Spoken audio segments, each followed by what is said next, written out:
नमस्कार। आज हम एक कहानी के कुछ हिस्सों पर बात करने वाले हैं।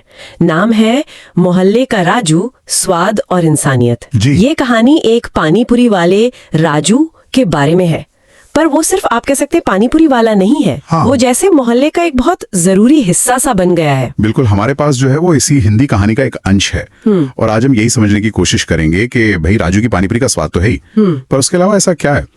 क्या खास बात है जो उसे मोहल्ले में इतना लोकप्रिय बनाती है। सही।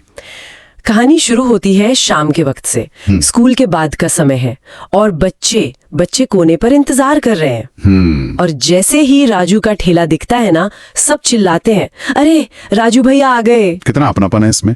ये सिर्फ एक पानीपुरी वाले का इंतजार नहीं लग रहा। नहीं, बिल्कुल नहीं। ये तो जैसे किसी अपने के आने की खुशी है। कहानी बताती है कि राजू की मुस्कान, उसकी बातें और उसके हाथों का जादू, वो सब कुछ अलग है। हाँ, और सबसे बड़ी बात शायद ये है कि उसे हर बच्चे का नाम याद रहता है। हाँ, और सिर्फ नाम ही नहीं, उनकी पसंद भी। किसको तीखी चटनी चाहिए, किसको मीठी वाली, कौन सूजी की पूरी खाएगा, कौन आटे की, ये सब याद रखना। कमाल है। आजकल कहाँ कोई इतना ध्यान देता है। यही व्यक्तिगत जुड़ाव शायद सबसे महत्वपूर्ण है। ये सिर्फ एक बेचने खरीदने का रिश्ता नहीं रह जाता फिर। सही कहा। ये एक तरह से समुदाय बनाने जैसा है। छोटी सी ही सही, पर एक कम्युनिटी जहां सबको लगे कि हाँ, हमें पहचाना जाता है, हमारी पसंद की कदर है। और कहानी में उसकी सुबह की तैयारी का भी जिक्र है। मतलब आलू उबालना, वो पानी बनाना, अपनी ठेली को साफ करके सजाना। हाँ, वो उसकी लगन दिखाता है, अपने काम के लिए इज्जत। ये सिर्फ पैसा कमाना नहीं है, एक तरह की साधना सी लगती है उसके लिए। बिल्कुल। और कहानी फिर ये भी बताती है कि राजू सिर्फ पानीपुरी नहीं बेचता, वो मोहल्ले का मददगार भी है एक तरह से। अच्छा, किस तरह से। अरे जैसे किसी बुजुर्ग ने कहा तो उनकी दवा ले आया, किसी बच्चे का स्कूल बैग थोड़ा फट गया तो चलते फिरते सुई धागे से सिल दिया। अरे वाह। और सबसे बड़ी बात, अगर किसी बच्चे के पास पैसे कम हैं तो कभी टोकता नहीं, बस कहता कोई बात नहीं बेटा, कल दे देना, आज खा लो। ये बहुत अहम बात है। यहाँ राजू सिर्फ पानीपुरी नहीं दे रहा है। हाँ, उसके साथ भरोसा दे रहा है, एक देखभाल का एहसास दे रहा है, एक तरह की आप कह सकते हैं सामाजिक सुरक्षा की भावना। सही।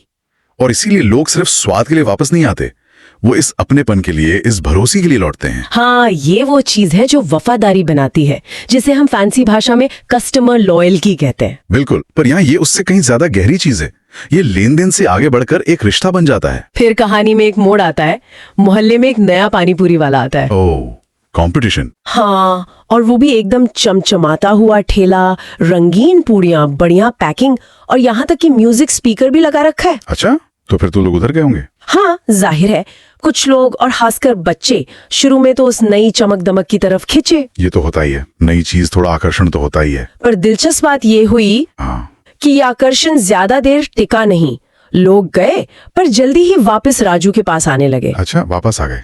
क्यों? कहने वाले का स्वाद अच्छा नहीं था? कहानी ये तो नहीं बताती कि स्वाद कैसा था, पर एक बच्चा कहता है राजू भैया जैसी बात कहीं नहीं। राजू भैया जैसी बात, ये छोटी सी लाइन ही सब कुछ कह देती है ना। बिल्कुल, मतलब शायद स्वाद का ही मामला नहीं था। हाँ, हो सकता है स्वाद भी अच्छा होने वाले का, पर शायद वो अपनापन, वो नाम से बुलाना, वो उधार वाला भरोसा, वो गायब था। वही, स्वाद सिर्फ मसालों से नहीं बनता, उसमें परोसने वाले का दिल, उसका व्यवहार भी घुल जाता है। सही कहा।